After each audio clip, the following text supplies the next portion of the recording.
Hello and welcome to Do-It-Yourself channel. Today I will show you where to find the option how to customize display screen size in Realme 14 Pro phone. So first of all we need to go to our phone settings. Then in settings we need to scroll to the display and brightness menu.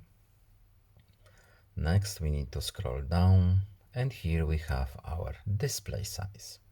When we open it, we have the option to choose from three setups. So we have the large option, we have the standard that is a default option, and we have the small option mode. I will leave it on the standard one as a default. And that's all. I hope this video was helpful to you. Please leave a like and subscribe. Have a nice day and see you in the next video. Bye.